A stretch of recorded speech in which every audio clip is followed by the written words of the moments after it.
अस्सलाम वालेकुम। अच्छा जी, हमारी डिस्कशन सीवीपी एनालिसिस पे चल रही थी और कल हमने सीवीपी एनालिसिस के कुछ बेसिक कॉन्सेप्ट्स को कंप्लीट किया था और उन फार्मूलाज की एप्लीकेशन के लिए कुछ एक्टिविटीज़ हमने देखी थी। तो कोई इशू सीवीपी एनालिसिस पे जो हमारी बातें कल हुई, margin of safety, break even point in units, break even revenue, units to sell for target profit, revenue for target profit, सारी कुछ बातें हमने डिस्कस की थी। तो मुख्तलिफ इलस्ट्रेशन के थ्रू मार्जिन ऑफ सेफ्टी का कॉन्सेप्ट था, यूनिट्स में, रुपीज़ में, परसेंटेज में। Any question? जी बेटा, जी बेटा, किसको बेटा? बेटा मार्जिन ऑफ सेफ्टी की कैलकुलेशन आपको समझ आ गई कि बजटेड सेल्स और ब्रेक इवन सेल्स का डिफरेंस। अब एकेडमिक डेफिनेशन हमारी कोई रिक्वायरमेंट तो नहीं है कि हमें कहीं लिखने को तो नहीं आएगी, लेकिन हम उस फार्मूले से इसका मतलब को आसानी से इंटरप्रेट कर सकते हैं कि margin of safety, budgeted sale, मैंने आपको पहले भी कितना बोला है कि बजट को टारगेट ध्यान में रखो कि budget is your target sales, कि हम क्या अचीव करने जा रहे हैं या किसको हम अचीव करने की ख्वाहिश रखते हैं। और ख्वाहिश तो ख्वाहिश है ना, टारगेट तो टारगेट है, ज़रूरी नहीं हासिल भी हो जाए। और ब्रेक इवन वो वॉल्यूम है जो हमें ज़रूरी है हर सूरत हासिल करना है अगर हम लॉस से बचना चाहते हैं। एक, हम जाना कहाँ पे जाते हैं, एक लॉस से बचने के लिए हमें कहाँ जाना ज़रूरी है। तो मार्जिन ऑफ सेफ्टी हमारे पास टारगेट से कितना पीछे रहने की गुंजाइश है। टारगेट हासिल हो जाना ज़रूरी नहीं है, हो सकता है टारगेट से कभी आगे भी चले जाएं, बट वो तो अच्छी बात है। हमें डर तो टारगेट से पीछे रहने से लगता है ना। तो हम बात करें टारगेट से कितना पीछे रहना, बजटेड सेल से कितना पीछे रहना हमारे लिए अफोर्डेबल है विदाउट गेटिंग इनटू लॉस। तो that is your margin of safety, margin of error. इसको आप अब डेफिनेशन में लिखने को नहीं आने वाली भाई, आपको मतलब पता होना चाहिए, ठीक है। मतलब अगर आपको पता लग गया तो आपको इसकी एप्लीकेशन आनी चाहिए। हमें मार्जिन ऑफ सेफ्टी डिफाइन, ये सवाल नहीं आने वाला, ठीक है। अगर आ जाए तो इन्हीं अल्फाज में बता देना, it is the difference between margin of budgeted sales and break even sales. This is good enough आपको बताने के लिए। कॉन्सेप्ट आपको पता नहीं जी, मैंने मार्जिन ऑफ एरर का जो वर्ड यूज़ कर लिया, that is enough to explain the definition, ठीक है। टारगेट से हम कितना पीछे रह जाएं कि जो अफोर्डेबल है, अफोर्डेबल एरर जो हमारी क्या है, विदाउट गेटिंग इनटू लॉस। अच्छा जी, जी एनी अदर क्वेश्चन? किसी और कैलकुलेशन में, सवाल में कोई दिक्कत हो? जी बेटा।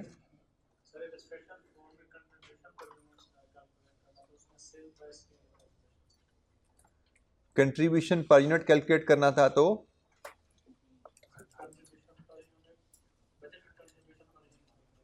जी जी बेटा,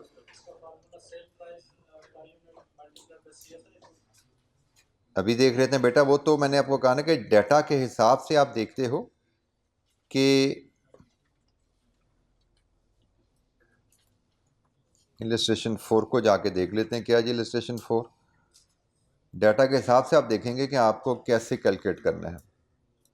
तो ये कहानी में contribution per unit, contribution per unit पे हमने बात तो यही की थी कि भाई ये तो प्राइस हमें गिवन हो तो CS रेशियो हो, निकाल लें इस क्वेश्चन में, लेकिन प्राइस अवेलेबल नहीं थे ना बेटा। तो इसलिए फिर मैंने आपको एक और कॉन्सेप्ट बताया था। बताया क्या था, एक आपको देखने का अंदाज बताया था। मैंने आपको क्या कहा था कि अगर कंट्रीब्यूशन रेशियो 60% है, 60% कंट्रीब्यूशन का मतलब कि अगर हमारी प्राइस 100 है तो उसका कंट्रीब्यूशन 60 है, यही है ना 60% का मतलब। तो इसी को एक और देखने का अंदाज मैंने बताया था कि प्राइस 100 है तो वेरिएबल कॉस्ट 40 है। रिलेशनशिप हो गया ना, 40 रुपए वेरिएबल कॉस्ट, 60 रुपए कंट्रीब्यूशन, 100 रुपया प्राइस, होगी बात। अब मुझे कंट्रीब्यूशन चाहिए, मुझे एक वैल्यू इसमें से पता है, मुझे 3 चीजें यहां पे मैंने डिस्कस की, price minus variable cost is contribution, 100 minus 40 is equal to 60, यही है ना रिलेशन। अब इनमें से एक वैल्यू मुझे क्वेश्चन में गिवन है, वेरिएबल कॉस्ट, विच इज 30। मुझे वेरिएबल कॉस्ट गिवन है ₹30। अब मैं इस वेरिएबल कॉस्ट और इसके रिलेशनशिप को लेके इसको यहाँ पे ले जाऊँ या इसको यहाँ पे ले जाऊँ, जो मर्जी निकाल लो। मुझे अगर प्राइस चाहिए तो 30/40 × 100 कर दूँ तो मुझे प्राइस आ जाएगी। मुझे अगर कंट्रीब्यूशन चाहिए तो 30/40 × 60 कर दो तो कंट्रीब्यूशन आ जाएगा। ठीक है, तो ये हमने रिलेशन चाहिए, तो हमें देखना पड़ेगा हमें डाटा क्या दिया गया और हमें चाहिए क्या, तो किस तरह हम डिफरेंट वेरिएबल्स को वेरिएबल के रिलेशनशिप को यूज करके रिक्वायर्ड वैल्यू पे पहुंच जाते हैं। तो हम वेरिएबल कॉस्ट से इस रिलेशनशिप की मदद से हम सीधा कंट्रीब्यूशन 60 पे आ सकते हैं, या हम वेरिएबल कॉस्ट से प्राइस पे चले जाएं और प्राइस मिल जाए हमें 75, इसमें से वेरिएबल कॉस्ट लेस कर दें, फिर भी हमारा कंट्रीब्यूशन आ जाएगा। वो तब हम पे हम जैसे मर्जी रिप्रेजेंट कर दें। मैंने आपको दोनों कैलकुलेशन शायद यहाँ पे दिखाई थी कि मैंने प्राइस भी दिखा दी थी और इसके बाद हमने price minus variable cost contribution निकाला था, और दूसरा तरीका डायरेक्ट मैं कंट्रीब्यूशन पे भी जा सकता हूँ 30/40 × 60 45। ये दोनों कैलकुलेशन मैंने आपसे शेयर की थी। जी बेटा, एनी अदर क्वेश्चन? जी बेटा,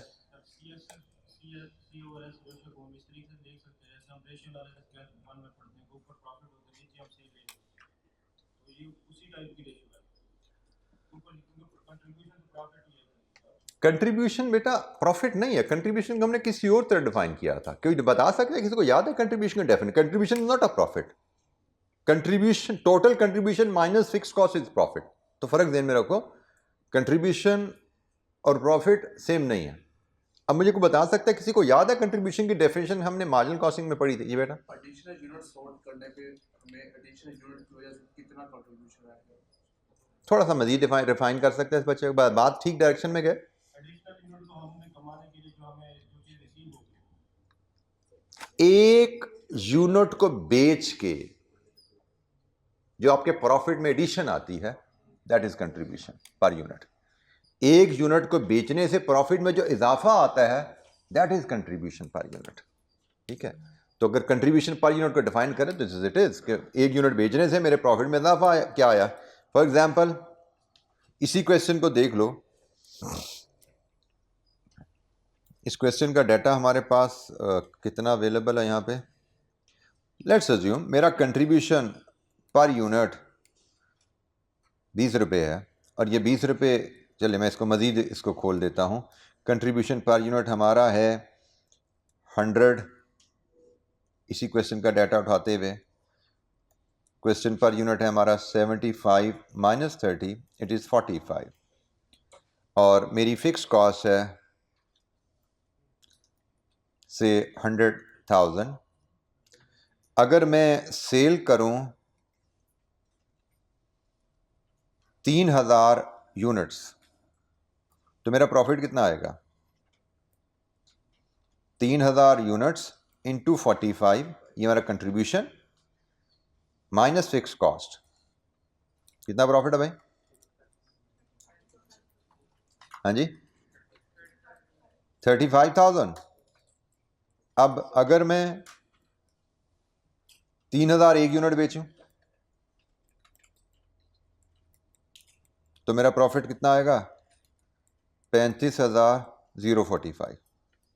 तो एक इजाफी यूनिट्स बेचने से प्रॉफिट में जो चेंज आता है, that is contribution per unit. How to measure it? आप इसको प्राइस माइनस वेरिएबल कॉस्ट से मेजर करते हो, बट इसको डिफाइन करना हो तो हम इसको प्रॉफिट नहीं कहेंगे, ये चेंज इन प्रॉफिट है। एक इजाफी यूनिट बेचने से जो प्रॉफिट में इजाफा आता है, या एक यूनिट ना बेचने से प्रॉफिट में जो कमी आती है, दैट इज कंट्रीब्यूशन। जी, अब बोलिए सवाल बेटा क्या था? कंट्रीब्यूशन के हमने कॉन्सेप्ट पहले क्लियर किया। अब सवाल आपका क्या था? आप सीएस रेशियो पे कोई सवाल करना चाह रहे थे? कंट्रीब्यूशन ओवर प्राइस रेशियो पे सवाल करना चाह रहे थे। तो ये प्रॉफिट की रेशियो नहीं है, ये कंट्रीब्यूशन की रेशियो है। ठीक है, जो आप रेशियोज में आपने GP ratio, net profit ratio पढ़ी हुई है, वो प्रॉफिट्स की रेशियो है। ये प्रॉफिट्स की रेशियो नहीं है, ये कंट्रीब्यूशन की रेशियो है। कि और इसको मैंने यूजेस भी आपको बता दिए कि हम इसकी मदद से प्राइस पर यूनिट से कंट्रीब्यूशन पर यूनिट निकाल सकते हैं, और टोटल रेवेन्यू से टोटल कंट्रीब्यूशन ले सकते हैं सीएस रेशियो के इस्तेमाल से।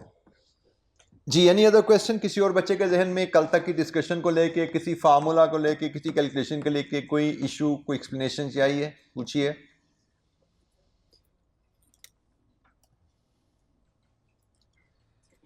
अच्छा जी, कल जैसे मैंने बताया था कि हमारा नेक्स्ट जो एरिया ऑफ डिस्कशन है, that is multi product break even. Reality में कंपनीज, ज़्यादातर कंपनीज किसी एक प्रोडक्ट की सेल में डील नहीं करती, मल्टीपल प्रोडक्ट्स बेचते हैं।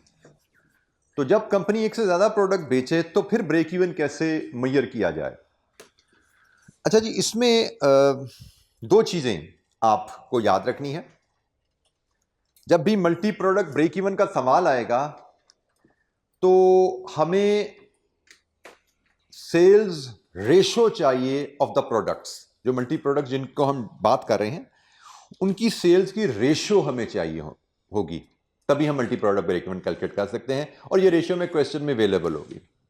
ये रेशो में क्वेश्चन में अवेलेबल होगी ऐसे, for example we are selling 2 products and we will be selling them in the ratio of 1:2, मतलब 1 यूनिट ए का बिकेगा, 2 बी के बिकेंगे, इस रेशियो में बिकेंगे। या हमें कहा जाएगा we are selling products A and B and our budget is to sell 5000 units of A and 10,000 units of B. तो ये हमें दिया जाए, हम इससे रेशो खुद बना लेंगे।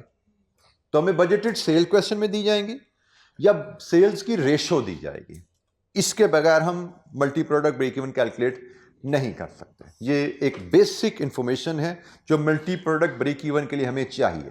तो चलें जी, हमें जैसे इस केस में हम देख लें, हमें वो ये 5,000 10,000 बता दे तो हम इससे 1:2 खुद बना लेंगे, या 1:2 दे दे, हमारा मसला हल हो गया। तो पहली चीज हमने कहा जी, मल्टी प्रोडक्ट ब्रेक इवन हमने जब कैलकुलेशन परफॉर्म करनी है, we must have the ratio in which we will be selling the products. 2 products हैं तो उनकी रेशो, 3 है तो 3 की रेशो। और इसके बाद जिंदगी काफी आसान हो जाती है हम अगर एक अजम्पशन डाल लें। मल्टी प्रोडक्ट ब्रेक इवन को बाद में कैलकुलेट करने के मल्टीपल वेज हैं, लेकिन मुझे जो तरीका आसान लगता है मैं आपसे वो शेयर कर रहा हूँ। इंशाअल्लाह हमारे जैसे मर्जी सवाल हो इससे हल हो जाएंगे। और वो आसान तरीका क्या है कि हम अपने क्वेश्चन में एक अजम्पशन लेके आएंगे।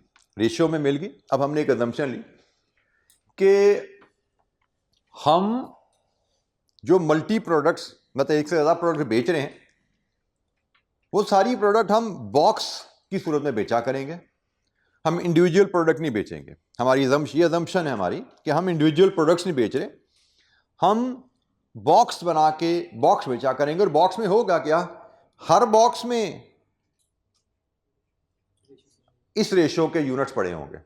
मतलब एक बॉक्स में हमारा, जब ये रेशो मेरे पास आ गई तो इस रेशो के मुताबिक मैं जो बॉक्स बनाऊंगा ना, उस बॉक्स में एक ए और 2 यूनिट्स ऑफ बी। मतलब मैंने ए को अलहदा नहीं बेचना, बी को अलहदा नहीं बेचना, मैंने ए और बी को बॉक्सेस में बंद करके बेचना है। मैं बॉक्स में रखा करूंगा, जो भी मेरे पास कस्टमर आए, ये बॉक्स पड़ा है जी, कितने बॉक्सेस चाहिए बात करें, और कस्टमर को पता है हर बॉक्स में एक ए और 2 बी, ये मेरा कॉम्बिनेशन है। ये हमारी basic information and then basic assumption. ये 2 चीजें आपके पास है तो इसके बाद जिंदगी आसान है। ये इंफॉर्मेशन क्वेश्चन में मिलेगी, ये मिले या ये मिले एक ही बात है। और हमने उसके बाद एक अजम्पशन डालनी है, क्वेश्चन में लिखनी है कि हम अपनी मल्टी प्रोडक्ट इस रेशो में इन अ बॉक्स बेचेंगे। अब जिंदगी हमारी कितनी आसान होती है, आगे चल के जरा देखते हैं। हमें ब्रेक इवन चाहिए तो हमारा फार्मूला थोड़ा सा अमेंड हो जाएगा। हम break even in boxes measure करेंगे। बॉक्स समझ आ गया ना? अब हम ब्रेक इवन बॉक्स मेजर करेंगे, fix cost over contribution per box. अब कंट्रीब्यूशन पर बॉक्स निकालना कौन सा दिक्कत है भाई? मुझे पता है प्रोडक्ट ए का कंट्रीब्यूशन 10 रुपए है, प्रोडक्ट बी का कंट्रीब्यूशन 20 रुपए पर यूनिट है, तो बॉक्स का कंट्रीब्यूशन कितना हुआ? 20 × 2 40 जमा 10 50। बॉक्स का कंट्रीब्यूशन आ गया ना? कितने यूनिट पड़े बॉक्स में, हर प्रोडक्ट का कंट्रीब्यूशन मुझे पता है, तो बॉक्स का कंट्रीब्यूशन आ गया। नाउ लेट्स अज्यूम मेरी फिक्स कॉस्ट है, मैं इसी डाटा को लेकर चलूं, अगर इसी रेशो को पकड़ें, मेरी फिक्स कॉस्ट है 100,000 और मेरा कंट्रीब्यूशन पर बॉक्स अज्यूमिंग 10 रुपए पर यूनिट ए का है और 20 रुपए पर यूनिट बी का है, तो मेरा कंट्रीब्यूशन पर बॉक्स बन गया 50। तो 100,000 ओवर 50, मेरा ब्रेक इवन क्या आया? 2,000 बॉक्सेस। ये यूनिट्स नहीं है भाई, ये बॉक्सेस है। बट जनरली एग्जामिनर हमसे ब्रेक इवन प्रोडक्ट यूनिट्स के जानना चाहता है, तो भाई मसला कोई नहीं है। जब बॉक्सेस आ गए हैं तो क्या करेंगे? बॉक्सेस आ गए तो इसे यूनिट बनाने में कोई दिक्कत है? 2000 बॉक्सेस बेचे तो हर बॉक्स में एक यूनिट ए है, तो इसका मतलब 2000 यूनिट्स ऑफ ए, और हर बॉक्स में 2 यूनिट्स ऑफ बी हैं, इसका मतलब 4000 यूनिट्स ऑफ बी। लीजिए जी, ये हमारा ब्रेक इवन आ गया। ठीक है, multi product break even formula वही बेसिक है, कॉन्सेप्ट सिर्फ बॉक्स का आ गया। क्या अब हमारा फार्मूला मॉडिफाई हो गया, fix cost over contribution per unit की जगह कंट्रीब्यूशन पर बॉक्स हो गया। कंट्रीब्यूशन पर बॉक्स से ब्रेक इवन इन बॉक्सेस आता है, बट एग्जामिनर बॉक्सेस में इंटरेस्टेड नहीं है, एग्जामिनर यूनिट्स में इंटरेस्टेड होता है, तो हम बॉक्सेस से यूनिट्स में कन्वर्ट कर लेते हैं। मुझे पता है बॉक्स में कितना है, ए है, कितना बी है, तो मेरा ब्रेक इवन यूनिट्स बन गया, हो गया मसला। अब सारे फार्मूला इस तरह मेंड हो जाएंगे। टारगेट प्रॉफिट डालना है तो टारगेट प्रॉफिट डाल दो, ठीक हो गया जी बेटा। Any question? अच्छा, अब यहां पे जब हम बॉक्स मल्टी प्रोडक्ट में जाते हैं तो एक कॉन्सेप्ट हमें एवरेज CS रेशियो का भी लेना है। वैसे तो हमने CS रेशियो पढ़ी हुई है, हर प्रोडक्ट की अपनी अपनी होती है, लेकिन यहां पे मल्टी प्रोडक्ट्स हैं और हम बॉक्स में चले गए हैं, तो average CS ratio, one way to calculate is CS ratio of a box. ये एक तरीका है, इसको कैलकुलेट करने का और तरीका भी है, उसको भी मैं बाद में हाईलाइट कर दूंगा, लेकिन फिलहाल CS रेशियो जब मल्टी प्रोडक्ट में जाते हैं तो हर प्रोडक्ट की CS रेशियो तो अलग-अलग है, लेकिन अब हम मल्टी प्रोडक्ट में जब डील कर रहे हैं तो we need to learn the concept of average CS ratio. और एवरेज CS रेशियो से मुराद है CS ratio of a box, contribution of a box over sale value of a box. जब CS रेशियो हम एक प्रोडक्ट पे थे तो contribution per unit over price per unit थी। अब ये बॉक्स की कहानी बन गई ना, तो contribution per box over price पर बॉक्स कह लो, वैल्यू पर बॉक्स कह लो या प्राइस पर बॉक्स कह लो, एक ही बात है, क्योंकि एक बॉक्स में एक ए दो बी, तो ए की प्राइस दो इंटू बी की प्राइस, ये वैल्यू ऑफ द बॉक्स बन गई। तो ये CS ratio, average CS ratio आ जाती है कि हमारी कंपनी जो प्रोडक्ट्स बेच रही है हम एवरेज CS रेशियो क्या कमा रहे हैं। और जब एवरेज CS रेशियो आ जाए तो break even revenue, fix cost over CS ratio, average CS ratio, ठीक। तो बॉक्स का कॉन्सेप्ट आ गया, तो यहां पे fix cost over contribution per box है, बॉक्स का कॉन्सेप्ट आ गया तो एवरेज CS रेशियो आएगी, और बॉक्स के कॉन्सेप्ट के साथ fix cost over average CS ratio से ब्रेक इवन रेवेन्यू आएगा। यहाँ पे एक चीज जो ख्याल रखने की है कि जब मैं ये फॉर्मूला, जिस तरह मैंने यहाँ पे जब ये फॉर्मूला लगाया तो मुझे बॉक्सेस मिले थे, मुझे रिपोर्ट करना था break even revenue, break even units, तो मैंने बॉक्सेस को यूनिट्स में कन्वर्ट कर लिया। इसी तरह जब मैं यहाँ पे आऊँगा तो मुझे ब्रेक इवन रेवेन्यू मिलेगा जो कि मुझे कमाना है दोनों प्रोडक्ट को मिला के, एक्स ए और बी को बेच के कमाना है हमें। लेकिन एग्जामिनर जब मुझसे ब्रेक इवन मांग रहा है मल्टी प्रोडक्ट में तो प्रोडक्ट वाइज इंफॉर्मेशन में इंटरेस्टेड है। जैसे यहाँ पे हमने ब्रेक इवन बॉक्सेस को फिर यूनिट्स में प्रोडक्ट में कन्वर्ट कर दिया ए और बी में, इसी तरह मुझे यहाँ पे भी ब्रेक इवन रेवेन्यू की एक फिगर मिल रही है, मुझे इसको भी प्रोडक्ट में तकसीम करना है। यूनिट्स की तकसीम तो सिंपल थी, यूनिट्स इन बॉक्स से मल्टीप्लाई कर दिया। रेवेन्यू की तकसीम कैसे होनी है, तो है तो ये भी सिंपल, सिर्फ हमें याद रखनी है रेवेन्यू की तकसीम की बेस क्या है। स्प्लिट होगी प्रोडक्ट में using ratio of sale value of product in a box.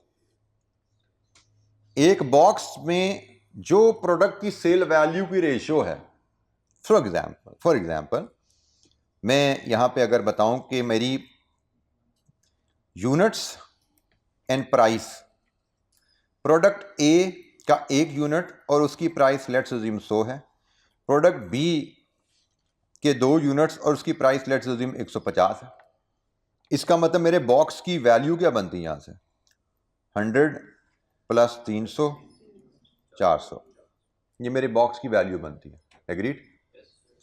तो लेट्स अज्यूम यहां से मेरा ब्रेक इवन पॉइंट आया 5 लाख रुपए, ये ब्रेक इवन पॉइंट है, ब्रेक इवन रेवेन्यू है। रेवेन्यू मतलब कंपनी का रेवेन्यू, जिसमें प्रोडक्ट ए और प्रोडक्ट बी दोनों की सेल शामिल है। अब जब इस रेवेन्यू को मैंने स्प्लिट करना है ए और बी में, तो किस रेशियो में स्प्लिट होगा? Sale value in a box, price नहीं, वैल्यू इन अ बॉक्स।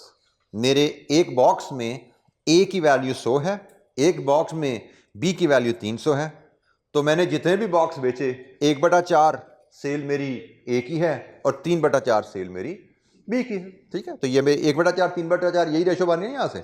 तो sale value in a box, उसकी रेशियो में ये रेवेन्यू को हम स्प्लिट कर देंगे। तो यहाँ से अगर हमें स्प्लिट करने हैं तो ब्रेक इवन के 2 हिस्से होंगे, ए का रेवेन्यू 5 लाख इंटू 1/4 और बी का रेवेन्यू 5 लाख इंटू 3/4। 1/4 करें तो ये 1,25,000, 3/4 करें तो ये 3,75,000। ये है मेरा आंसर। एग्जामिनर ने मुझसे अगर ब्रेक इवन रेवेन्यू मांगा है तो multi product break even revenue में आंसर मेरा ये है, ये मेरा आंसर नहीं है, याद रखिएगा। इसी तरह मल्टी प्रोडक्ट ब्रेक इवन में मेरा आंसर यूनिट्स में 2000 बॉक्सेस नहीं है, मेरा आंसर ये है कि भाई 2000 units 4000 units. Multi product break even revenue में मेरा आंसर ये है 1,25,000 3,75,000, मेरा आंसर ये नहीं है, याद रखिएगा। तो ये जनाब कहानी है मल्टी प्रोडक्ट ब्रेक इवन की। हमें एग्जाम में question multi product break even पे भी आते हैं, इक्वली इंपॉर्टेंट है। हमें एग्जाम में क्वेश्चन सिंगल प्रोडक्ट एनालिसिस पे भी आते हैं, दोनों अंदाज में क्वेश्चन आते हैं। पास पेपर पर जाएंगे तो इंशाअल्लाह हम उनकी प्रैक्टिस सफिशिएंट करेंगे दोनों अंदाज के क्वेश्चन की। जी कोई सवाल? अच्छा जी, इसकी कुछ एक्टिविटीज देखते हैं हम। इलस्ट्रेशन 10 पे आइए, थोड़ी सी जो हमने अभी डिस्कशन की, इजी डिस्कशन के लिहाज से कुछ कैलकुलेशन हम परफॉर्म करते हैं। Illustration 10. Zafar Limited manufactures 2 products.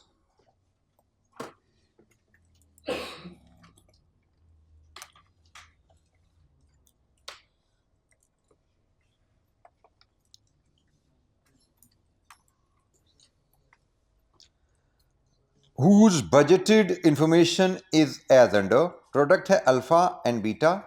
Sale price per unit given है दोनों की, variable cost per unit given है, कंट्रीब्यूशन पर यूनिट गिवन है, सेल वॉल्यूम गिवन है एंड सीएस रेशियो गिवन है। ये हमें 2 प्रोडक्ट की इंफॉर्मेशन दे दी गई और फिक्स कॉस्ट भी बता दी गई है। कंपनी की फिक्स कॉस्ट 6,29,200 है। Requirement, calculate number of units at which the company will break even from these figures, calculate revenue. पहले ब्रेक इवन यूनिट्स बनाइए और उसके बाद ब्रेक इवन यूनिट से ब्रेक इवन रेवेन्यू बनाइए।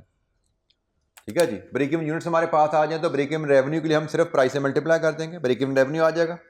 तो चलें जनाब, हमने सबसे पहले जो चीज़ नोट की कि ये क्वेश्चन ब्रेक इवन यूनिट्स का है और इसमें मल्टी प्रोडक्ट की कहानी है।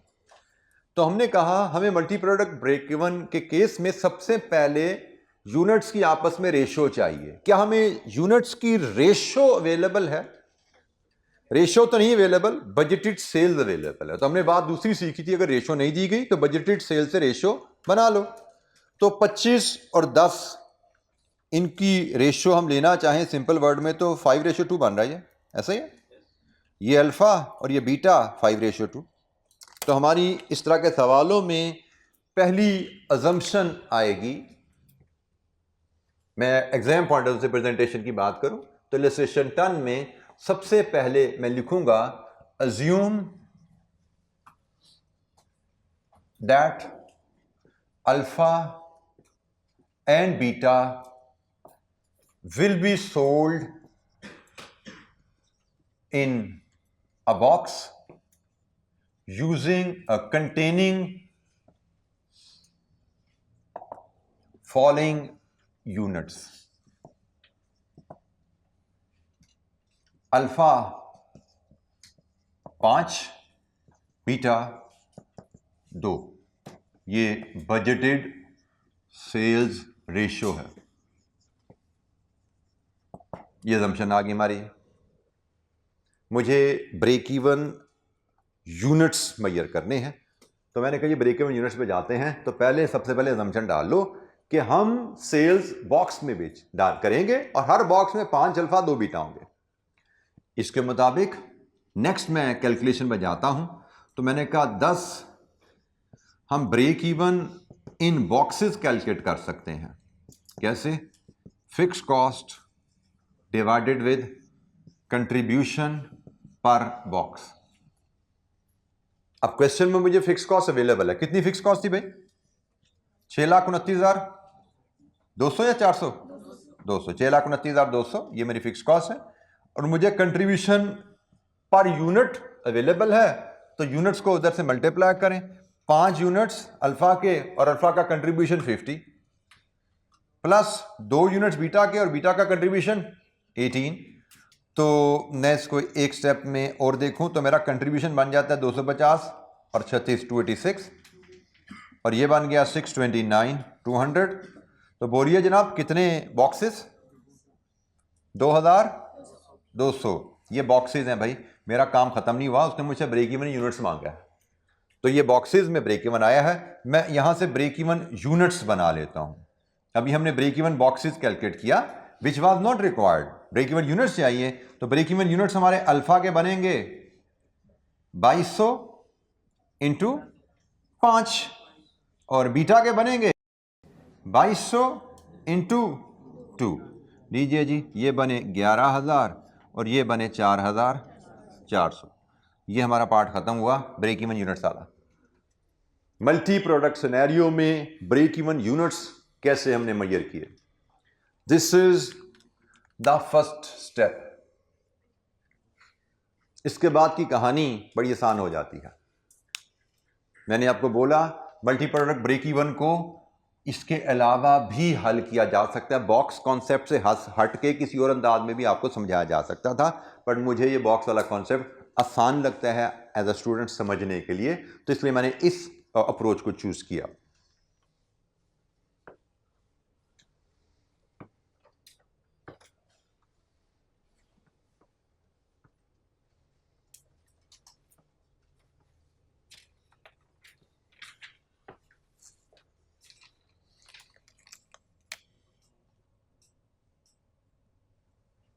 अच्छा, ये काम खत्म नहीं हुआ। हमें कहा गया था भाई ब्रेक इवन यूनिट्स बना लो, फिर इस यूनिट से रेवेन्यू बना लेना। तो भाई वो तो सबसे आसान पार्ट है अगला, ब्रेक इवन रेवेन्यू बनाना। अल्फा का ब्रेक इवन रेवेन्यू अल्फा के यूनिट्स इंटू अल्फा की प्राइस 200। बीटा का ब्रेक इवन रेवेन्यू बीटा के यूनिट्स इंटू बीटा की प्राइस 240। तो बोलिए अल्फा का रेवेन्यू 2.2 मिलियन, बीटा का रेवेन्यू 1,056,000, टोटल हुआ 3,256,000। लीजिए जी, इलस्ट्रेशन 10 हमारी डन होगी। Multi product break even scenario.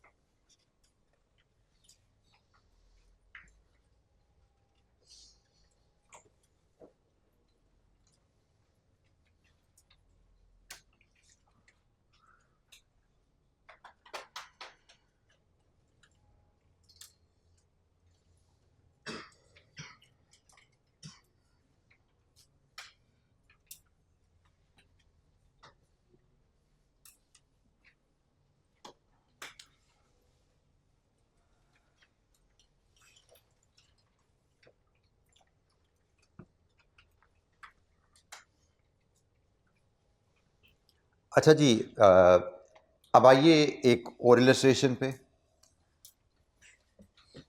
Illustration 11, same data है, सर रिक्वायरमेंट बदली है।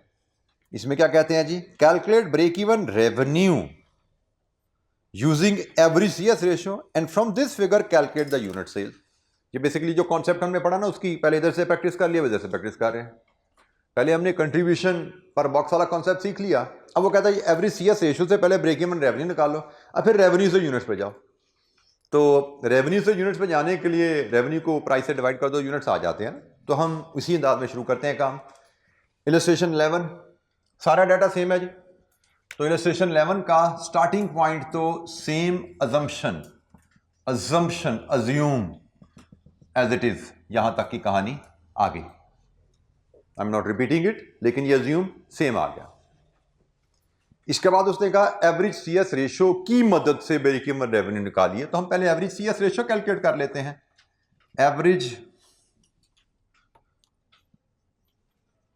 CS ratio, it is contribution per box. Contribution per box हमने ऑलरेडी ये निकाला हुआ है 286 डिवाइडेड विद रेवेन्यू पर बॉक्स। 5 यूनिट्स अल्फा के 200 के हिसाब से,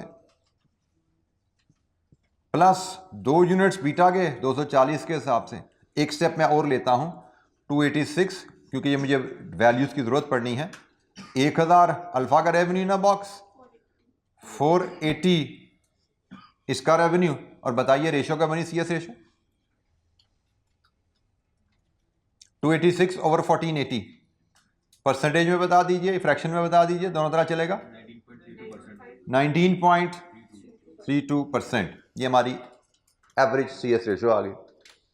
और हमने फार्मूला पढ़ा हुआ है कि भाई ब्रेक इवन रेवेन्यू क्या होता है, क्या होता है break even revenue? Fix cost divided with average CS ratio, ₹629,200 divided with 19.32%। तो ब्रेक इवन रेवेन्यू क्या आया भाई?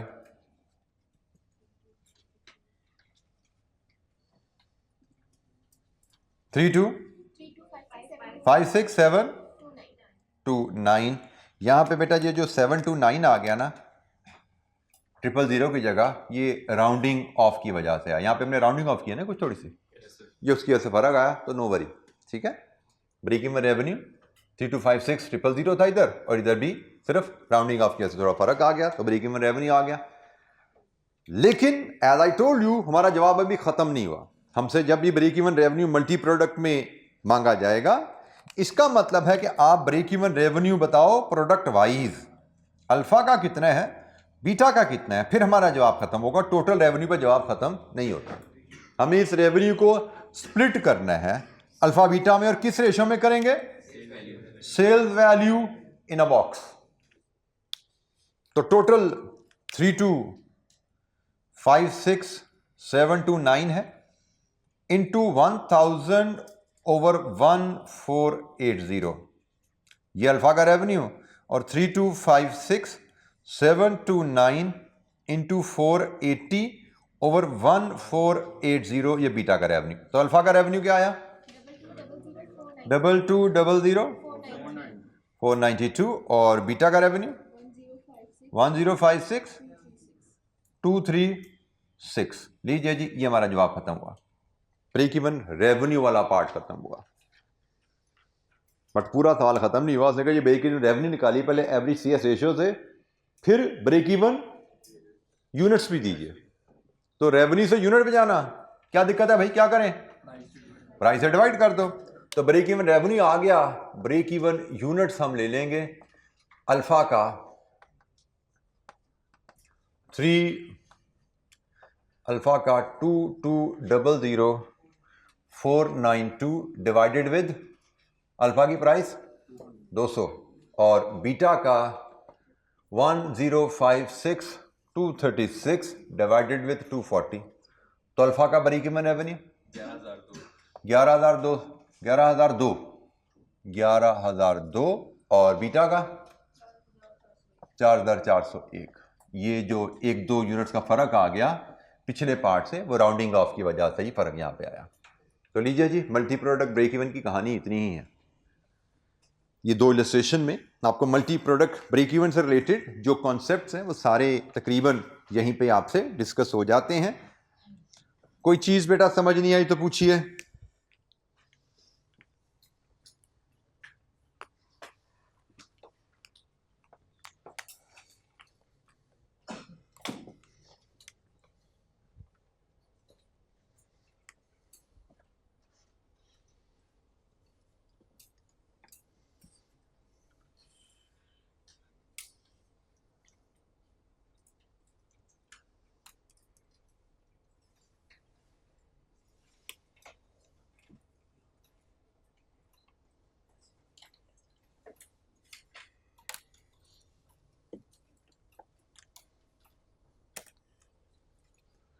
ब्रेक इवन यूनिट्स आपने निकाल लिए। अगर आपसे मार्जिन ऑफ सेफ्टी पूछा जाए तो budgetary sales minus break even units, margin of safety निकल आएगा आपका, इसका भी निकल आएगा, इसका भी निकल आएगा, ऐसा ही है जी। और अगर हमसे परसेंटेज में मार्जिन ऑफ सेफ्टी कहा जाए तो वो भी निकल आएगा, वो अलग-अलग निकालना पड़ेगा। जिससे हमने ब्रेक इवन यूनिट्स अलग-अलग रिपोर्ट किए हैं, मार्जिन ऑफ सेफ्टी भी अलग-अलग रिपोर्ट होते हैं, ठीक है।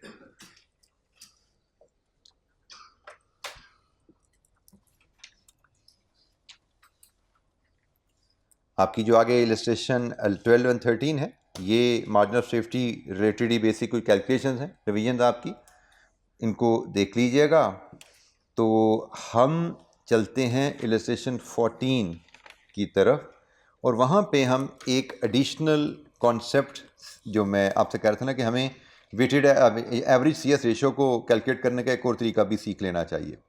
तो इलस्ट्रेशन 14 में हम उस एडिशनल मेथड पे बात करते हैं।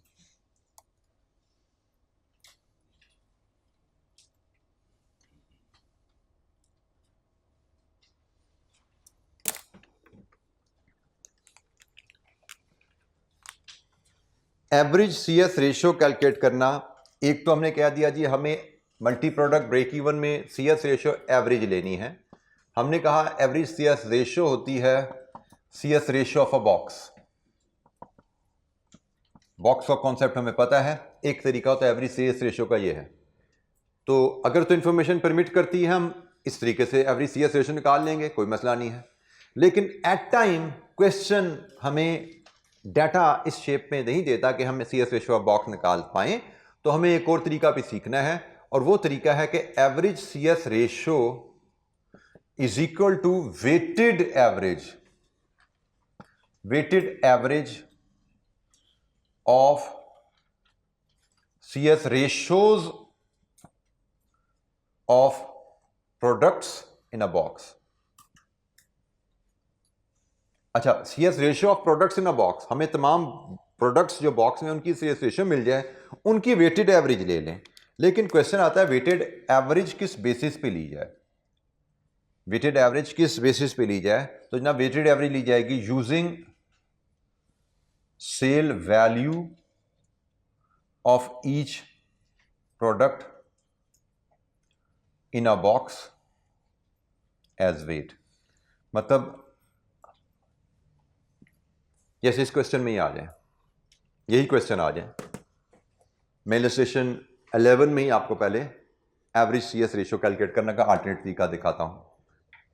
हमें इलस्ट्रेशन 11 में इंडिविजुअल प्रोडक्ट की CS रेशियो गिवन है जी 25%, 7 शेयर या 5%, यही है ना।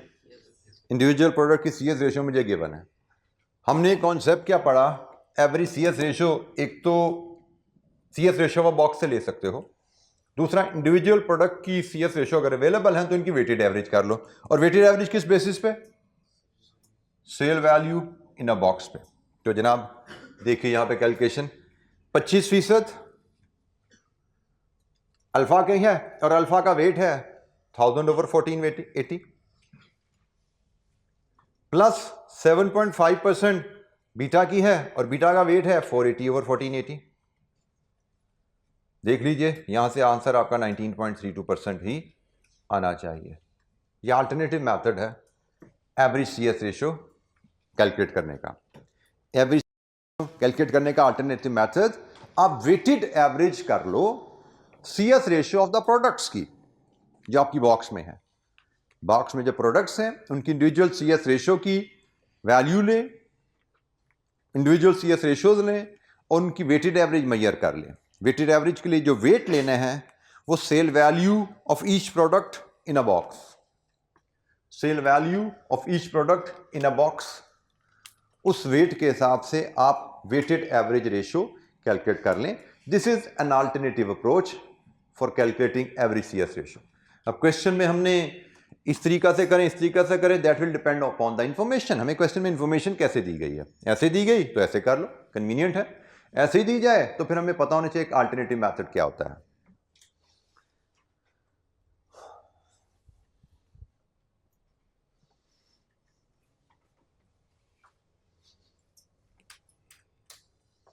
जी बेटा, any question? Multi product break even पे डिस्कशन हमारी कॉन्सेप्चुअली तकरीबन ख़त्म है। अब हम एग्जाम लेवल क्वेश्चंस करने के लिए बेसिक ब्रेक इवन भी कर चुके, ये भी कर चुके। Now we are ready for exam level question, और मुझे लगता है शायद हमारी अगली टर्न एग्जाम लेवल क्वेश्चन पे ही जाने लगी है। After we attempt these few basic illustration, 2 basic illustration कर लें तो उसके बाद हम एग्जाम लेवल क्वेश्चन पे ही जाएंगे इंशाअल्लाह। और वो इलस्ट्रेशन है इलस्ट्रेशन 14 एंड 15। इलस्ट्रेशन 14 ये मुझे सॉल्व करके आप देंगे भाई, ये योर क्लास एक्टिविटी है आपकी। इसको पढ़िए, इसको समझिए और इसको सॉल्व कीजिए। इलस्ट्रेशन 14,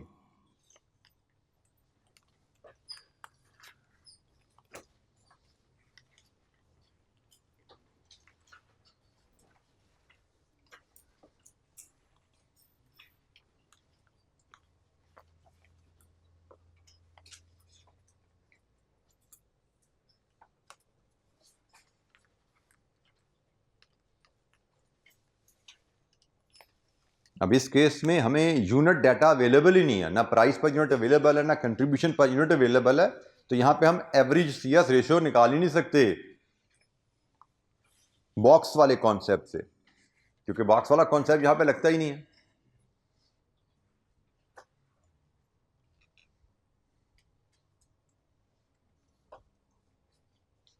और बेटा क्वेश्चन को पढ़ते हुए जरा तो तवज्जो से देखिएगा, यहां पे उसने मुझे सेल वैल्यू दी और वैल्यू के साथ रेशियो दे दी। इसका मतलब ये रेशियो जो है यूनिट्स में नहीं है, ये रेशियो वैल्यू की है। हमने इससे पहले जो इलस्ट्रेशन 10-11 देख रहे थे उसमें रेशियो दी गई थी, जो हमने रेशियो ये अज्यूम की थी ये रेशियो यूनिट्स की थी, ठीक है। बजटेड सेल्स वॉल्यूम से हमने ये रेशियो बनाई हुई है, यूनिट्स की रेशियो है। तो ये तो जो कीजिएगा, बॉक्स में जब हम रेशियो की बात कर रहे हैं वो यूनिट्स की रेशियो की बात करते हैं। इस सवाल में जो रेशियो गिवन है यूनिट्स का तो जिक्र ही नहीं है इस सवाल में। इस सवाल में सेल रेवेन्यू दिया गया और उसकी रेशियो दे दी गई है, तो इट इज अंडरस्टूड कि ये रेशियो जो है वो रेवेन्यू की है, यूनिट्स की नहीं है।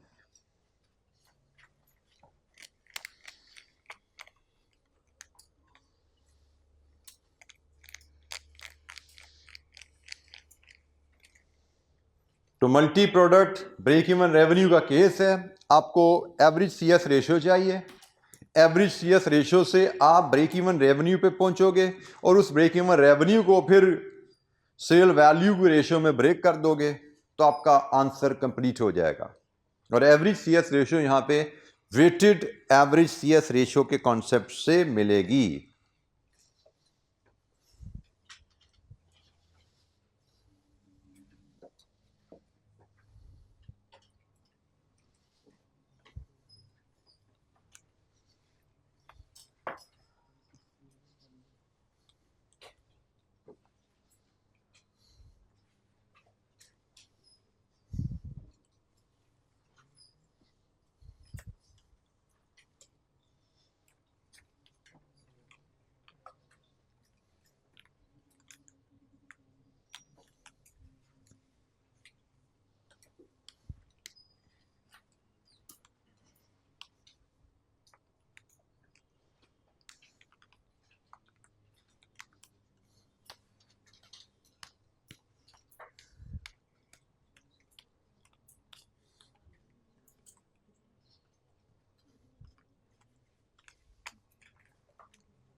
बेटा इतना 4,20,000 और 16,80,000 क्यों कर रहा है? तो 1/4 तुझे 3/4 अच्छा नहीं लगता है?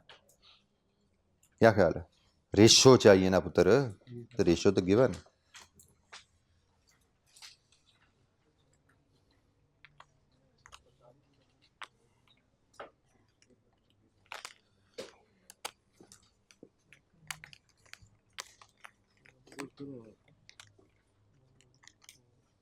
बेटा इंडिविजुअल प्रोडक्ट की CS रेशियो पता है?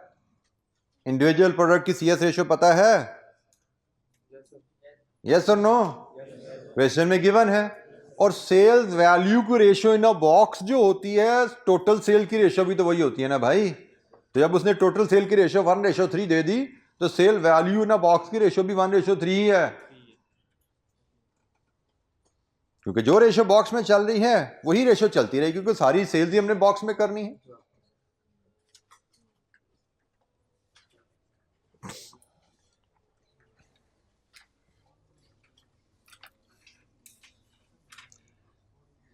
प्रोडक्ट है D&E, तो आपकी जो एवरेज CS रेशियो यहां से आएगी,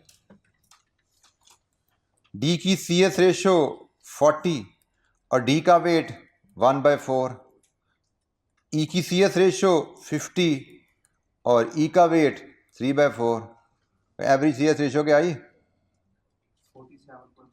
47.5%। ये एवरेज CS रेशियो है। इसके मुताबिक हम ब्रेक इवन रेवेन्यू मेजर कर सकते हैं। ब्रेक इवन रेवेन्यू 4,80,000 तकसीम 47.5%, कितना जी? 10,526। ये मेरा ब्रेक इवन रेवेन्यू है। बट जवाब मेरा ख़त्म नहीं हुआ, मेरा जवाब ख़त्म होगा जब मैं इसको D और E में स्प्लिट कर लूँगा। तो जनाब D के लिए इसको 1/4 कर लो और E के लिए इसको 3/4 कर लो। तो D का रेवेन्यू, D का ब्रेक इवन रेवेन्यू 252,632 और ई का रेवेन्यू 757,895। लीजिए जी, ये हमारा आंसर आ गया। आपके सामने सारी कैलकुलेशन गिवन है इसके आंसर की। ब्रेक इवन रेवेन्यू हमें चाहिए था और रेवेन्यू दो प्रोडक्ट्स का है तो डी और ई दोनों का ब्रेक इवन हमें रेवेन्यू देना पड़ेगा। हमने fix cost over average CS ratio से टोटल रेवेन्यू लिया, उसको स्प्लिट कर दिया 1:3 की रेशियो में, जो कि हमें क्वेश्चन में गिवन है। सेल्स वैल्यू की रेशियो टोटल सेल्स की जो रेशियो है, बॉक्स की रेशियो भी वही रहती है। जो बॉक्स की रेशियो होती है टोटल सेल पे भी वही रेशियो एप्लीकेबल होती है जी। Any question?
अच्छा जी, एक और एक्टिविटी, ये थोड़ी सी ज़्यादा आपकी ज़रा दिमाग की एक्सरसाइज करवाएगी एक्टिविटी।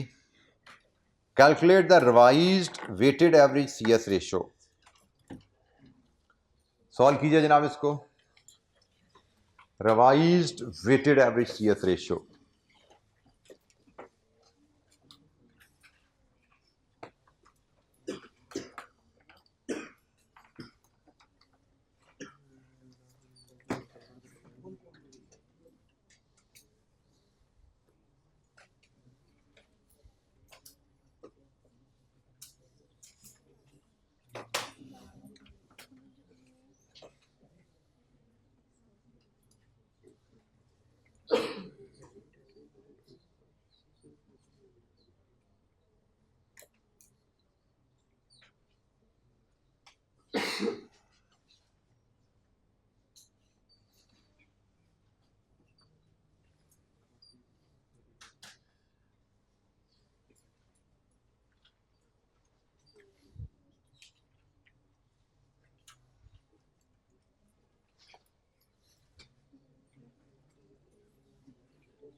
इस क्वेश्चन में जो एक कैच है कि चूंकि प्राइसेस प्रोडक्ट की सेम है, तो जब प्राइसेस सेम हो तो जो प्रोडक्ट की रेशियो होगी वही सेल वैल्यू की रेशियो बन जाएगी।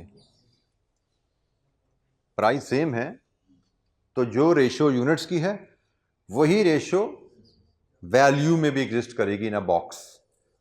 मतलब ये रेशियो जो उसने कहा revise ratio in a mix है, तो ये आपकी revise ratio in terms of values भी है और इन टर्म्स ऑफ यूनिट्स भी है।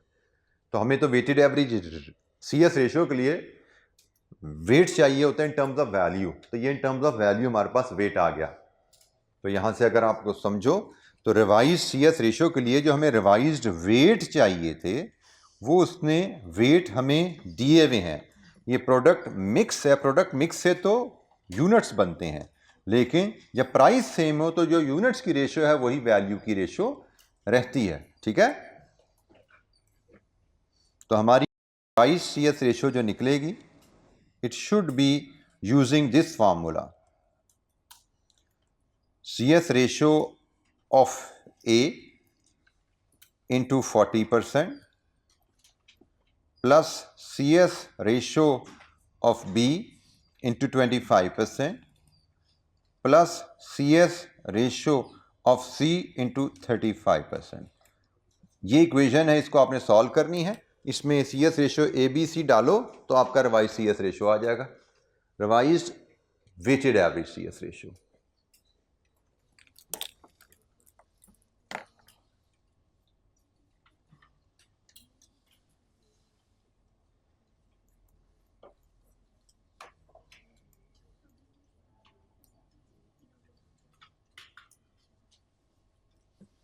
Revised weighted average CS ratio आपकी इस फार्मूला से निकलने वाली है।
CS रेशियो ऑफ A मुझे क्वेश्चन में गिवन है, कितनी है? 40%। CS रेशियो ऑफ B मुझे क्वेश्चन में गिवन है 50%। क्या CS ratio of C available है? नो। मुझे टोटल गिवन है, एग्जिस्टिंग टोटल गिवन है, तो टोटल होती है एवरेज, मुझे एग्जिस्टिंग एवरेज गिवन है, तो एग्जिस्टिंग एवरेज की इक्वेशन बना के उसमें से CS रेशियो ऑफ C निकालनी है। एग्जिस्टिंग एवरेज की CS रेशियो में जो अहम चीज़ है, equal quantity eight same price. इसका मतलब करंट वेट क्या बना value wise, current weight value wise box में क्या बना? इक्वल। तीन प्रोडक्ट्स का इक्वल वेट मतलब 1/3, करंट वेट 1/3 है। उसके हिसाब से आप करंट वेटेड एवरेज की इक्वेशन बना सकते हो, विच शुड लुक लाइक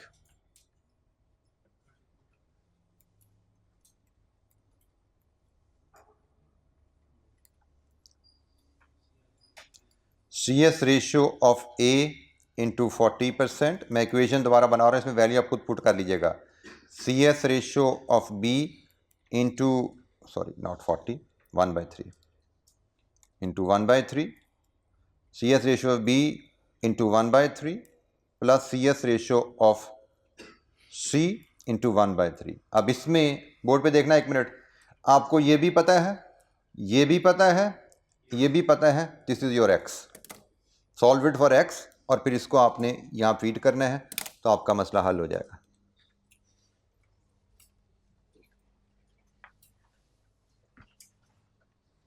जहाँ दिमाग इस्तेमाल करने का काम आता है वहाँ पे शल हो जाते हैं आपके हाथ पांव सारे।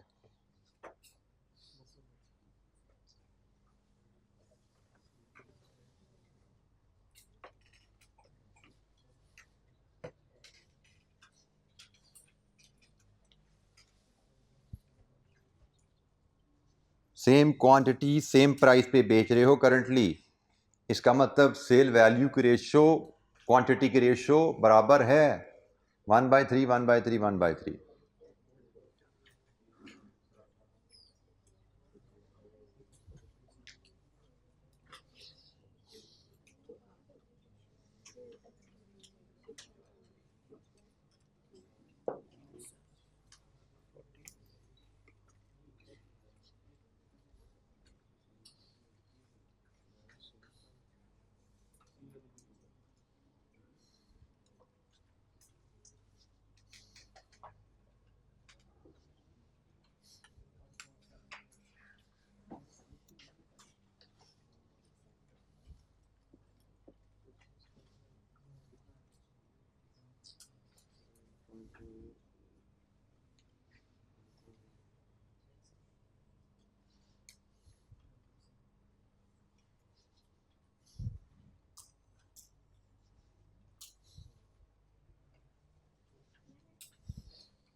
जी CS रेशियो ऑफ C क्या आ रही है? 47.4। जी बेटा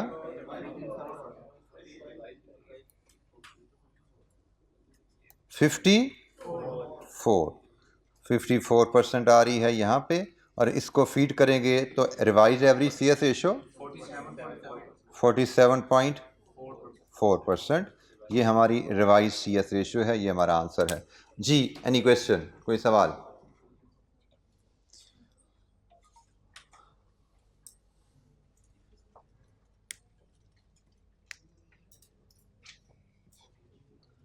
अच्छा जी, हमारी CVP एनालिसिस में डिस्कशन में एक सिर्फ हमारी डिस्कशन रह गई है, that is graphs in break even. लेकिन ग्राफ्स इन ब्रेक इवन हम ज़रा पास पेपर क्वेश्चंस कर लें इसके, उसके बाद हम एंड में बिल्कुल डिस्कस करेंगे, क्योंकि ये एग्जाम पॉइंट ऑफ व्यू से लीस्ट इम्पॉर्टेंट डिस्कशन है। दो इसमें लगने हमारे 15-20 मिनट ही हैं, और मैं चाहूँगा कि आप इसको छोड़ें नहीं, इसको आप ज़रूर करें, और हम क्लास में भी डिस्कस करेंगे। लेकिन फ़िलहाल मैं कह रहा हूँ कि हमने चूँकि फार्मूला वगैरह सारे डिस्कस कर ली हैं, कॉन्सेप्ट हमारा एग्जाम पॉइंट ऑफ व्यू से कंप्लीट हो चुका है, तो हम कुछ क्वेश्चन भी एग्ज़ाम के करते हैं। तो ग्राफ्स इन CVP याद रखिएगा, चैप्टर के एंड पे हम इसको डिस्कस करेंगे। फ़िलहाल हम क्वेश्चंस पे जाते हैं, और उन क्वेश्चन में पहला क्वेश्चन हमारे पास क्वेश्चन नंबर 19 है, जो मल्टी प्रोडक्ट ब्रेक इवन का ही है, जो अभी हम रिसेंटली सीखा है एरिया। हम इसी पे जो सवाल है पहले उसको देख लेते हैं। क्वेश्चन नंबर 19, क्वेश्चन भी रिलेटिवली रीसेंट अटैम्प्ट का है, ऑटम 23 का। क्वेश्चन 5 है, 8 नंबर का सवाल है। रिक्वायरमेंट है compute the break even sales. Question number 19।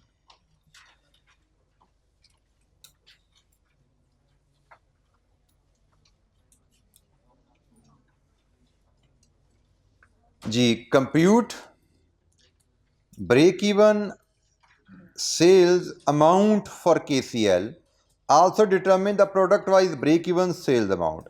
ये उसने कह दिया प्रोडक्ट वाइज डिटरमिन करो, मैं आपको पहले कह चुका हूँ ये वो ना भी कहे तो हमें करना है। मल्टी प्रोडक्ट ब्रेक इवन में हमें प्रोडक्ट वाइज अमाउंट बतानी है।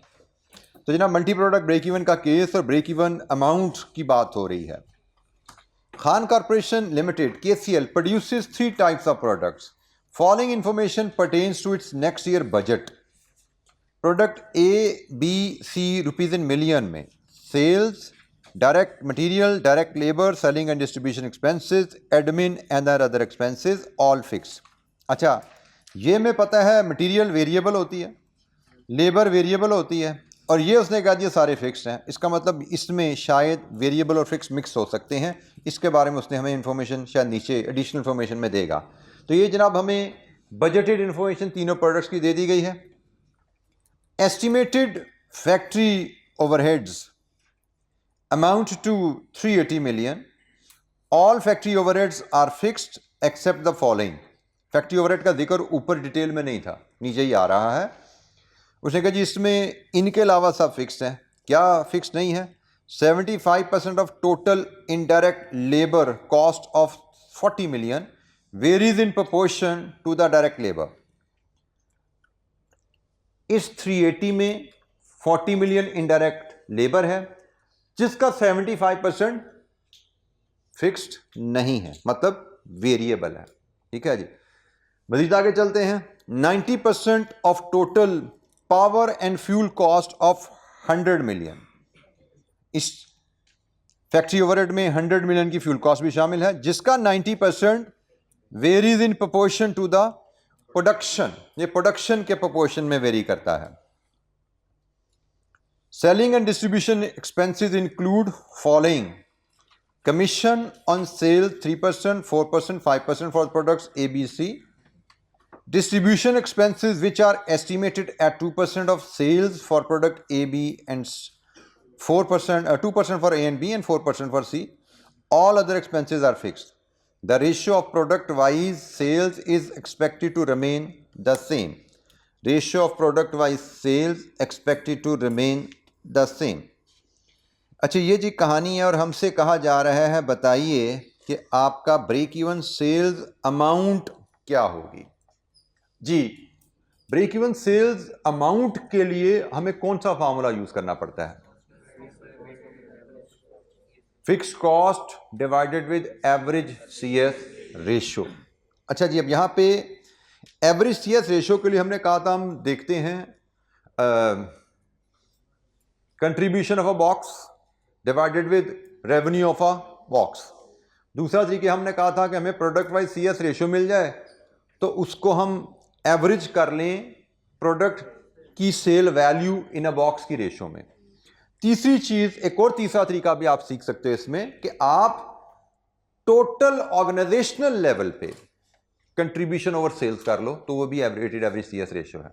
वेटेड एवरेज सीएस रेशियो का तीसरा तरीका कि आप एंटिटी लेवल पे आपको अगर total contribution of the organization available है और total revenue of the organization available है तो ऑर्गेनाइजेशन प्रोडक्ट बेच रही है, उस ऑर्गेनाइजेशन के टोटल रिजल्ट से भी आप अगर total contribution over total revenue करो तो वहां से भी हमें एवरेज सीएस रेशियो मिलती है।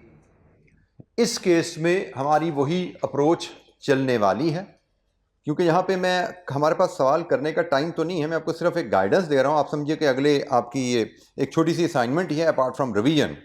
आएंगे नेक्स्ट लेक्चर में हम इसको क्लास में डिस्कस कर लेंगे। मुझे अब चाहिए क्या क्या?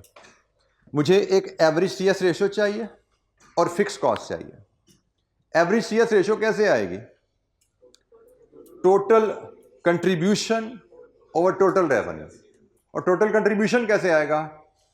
Total sales minus total variable cost. जरा देखो जरा, टोटल सेल्स मेरे पास है, वेरिएबल कॉस्ट टोटल मेरे पास है मटेरियल की, लेबर की मेरे पास है, ये सारे फिक्सनेस को छोड़ दो। सेलिंग एंड डिस्ट्रीब्यूशन में जो वेरिएबल है उसकी डिटेल ये गिवन है, यहाँ से मैं ABC के वेरिएबल इकट्ठे करके वो ले लूँगा। फिक्स्ड ओवरहेड में जो वेरिएबल अवेलेबल हैं वो ये अवेलेबल है। ठीक है, तो revenue minus material minus labour minus variable fixed overhead minus variable selling cost, तो नीचे का बचा कंट्रीब्यूशन। तो contribution over sales CS ratio आ गया, एवरेज सीएस रेशियो। अच्छा, अब जरा तवज्जो से, अब मुझे क्या चाहिए? Fix cost over average CS ratio. Average CS ratio आ गई। फिक्स कॉस्ट ये सारी फिक्स्ड है, इसका सम कर लो, इसका सम करो, वेरिएबल ज्यादा की थी ना, माइनस कर दो, इसकी फिक्स आ गई। और सिमिलरली ये टोटल है, इसमें से ये वेरिएबल माइनस कर दो, इसकी फिक्स आ गई। तो variable admin, variable selling, variable production, और sorry fix admin, fix selling, fix production, इनका सम कर लो, आपकी टोटल फिक्स कॉस्ट आ गई। तो total fix cost over average CS ratio break even revenue आ जाएगा। और ब्रेक इवन रेवेन्यू को आप स्प्लिट कर दोगे इस रेशो में। उसने कहा जी सेल रेशो सेम रहेगी, इस रेशो में स्प्लिट कर दोगे तो आपका ब्रेक इवन रेवेन्यू के 3 हिस्से हो जाएंगे जो रिक्वायर्ड था। ये आपकी असाइनमेंट आज जाके घर जाके इसको रिवाइज कीजिएगा, इसको बेसिक इलस्ट्रेशन जो कि इनको रिवाइज कीजिएगा, ये क्वेश्चन भी कर लीजिएगा। अपार्ट फ्रॉम रिविजन्स हमारी क्लास इंशाअल्लाह होनी है मंडे को, और मंडे को इंशाअल्लाह मिलेंगे तो हम अगले 2-3 दिन इसके पास पेपर क्वेश्चन ही करते रहेंगे। इस क्वेश्चन को डिस्कस करेंगे, यहीं से बात शुरू होगी और फिर हम अगले क्वेश्चन की तरफ जाएंगे। ठीक है जी, थैंक यू वेरी मच, अस्सलाम वालेकुम।